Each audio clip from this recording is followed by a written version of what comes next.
Greetings, Earthlings. My last video I was looking at how popular music kind of messes up how we think about love. And that kind of opened my mind to other kinds of things that have influenced us without us knowing it. And it made me think of nursery rhymes. The nursery rhymes come into our lives way before the popular music. And believe me, some of these nursery rhymes are gnarly in their content. They don't sound like it, but the origins are gnarly. Let's start with one that we all know. Rockabye Baby. I see here it was written by somebody named F.E.I. Canning. And the whole thing starts off just messed up. Rockabye Baby on a treetop.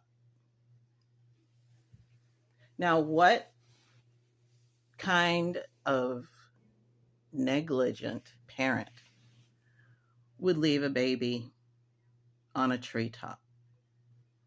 When the wind blows, the cradle will rock. Okay? Now, leaving a baby on a small tree or a tall tree is not safe, especially if when the wind blows, it starts rocking along. When the bough breaks, notice they expected the bough to break. It's like when it happens, it's to be expected.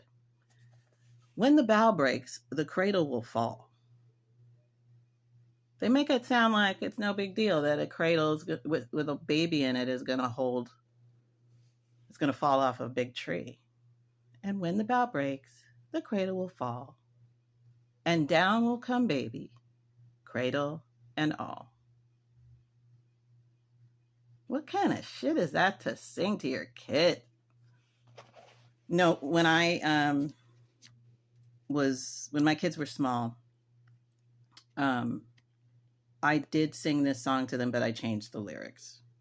It was more like, rockabye baby on the treetop. When the wind blows, the cradle will rock. When the bough breaks, the cradle will fall, and down will come Jesus to save them all. I had to put a happy ending to that one. You know, this is a side note. This Rockabye Baby apparently was written by a pilgrim that came off of the Mayflower that was talking about Native American babies that were, rocked in birch bark cradles suspended from a tree so that the wind rocks the baby to sleep. Does that sound a lot better what the natives did? Doesn't that sound a lot better? But we take what really happened, which is a native woman wrapping a baby in birch and, swinging it from a tree. That sounds a little bit more safe than on top of a tree, and when the wind blows, it'll rock, and then the cradle will fall. We've tended to twist native things around. This is just another example of how we twist indigenous things into things that are not good. Kind of like smoking. Anyway, so that's the deal with Rockabye Baby. And we actually have the Rockabye Baby on little mobiles, that rock our babies to sleep. We actually rock our babies to sleep with a story of a baby falling off of a tree. And there isn't even a good ending for it. That baby's just on the ground, and then we end it that way. Anyway, enough with Rockabye Baby. Let's move on to Ring Around the Rosie. Let me first tell you that Ring Around the Rosie is a song about the bubonic plague. I remember being in kindergarten, first, second, third grade, holding hands with a bunch of my girlfriends, getting in a circle, ring around the rosy. The first thing about this Ring Around the Rosie is that this ring is actually a rash that appeared on the skin of those infected with this plague. Okay, so that's starts off that way. So ring around the rosy, pocket full of posies. You know why they had a pocket full of posies? I'm serious, I read this. The reason they had a pocket full of posies is because they wanted to counteract the rancid smell of the decay of the plague. So that's why the pocket was full of posies. Ashes, ashes. You know what the ashes were, right? The ashes were funeral pyres because of this bubonic plague. Funeral pyres burned the bodies of the dead. So we've got elementary school girls holding hands in a circle, talking about or singing joyfully about the bubonic plague. Ring around the rosy, pocket full of posies. Ashes, ashes, and we all fall down. Not a good ending to that one either.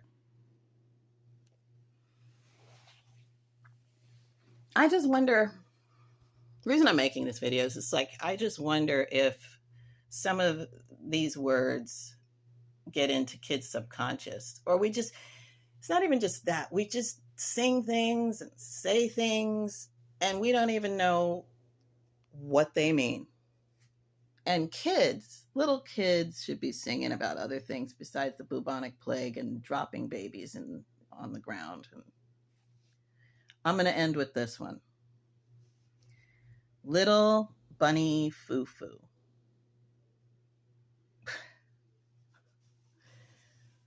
Just the name itself is, you know something bad's coming with little bunny foo-foo, right?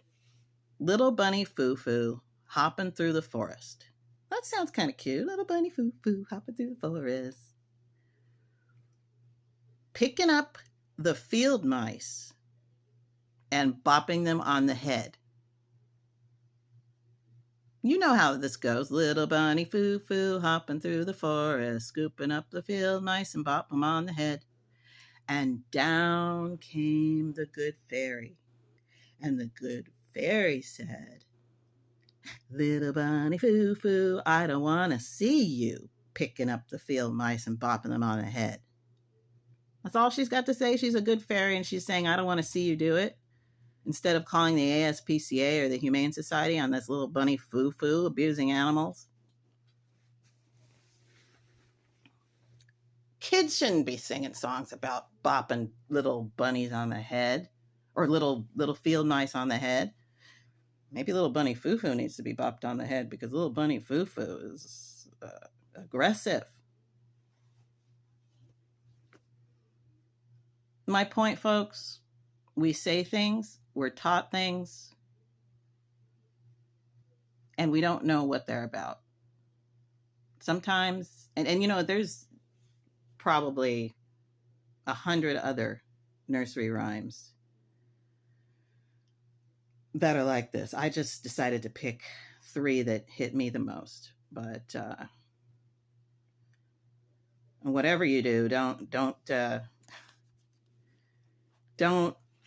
read to your kids the Andrew Dice Clay version of any of these nursery rhymes. But anyway, between Rockabye Baby, Ring Around the Rosie, and Little Bunny Foo-Foo, our poor kids.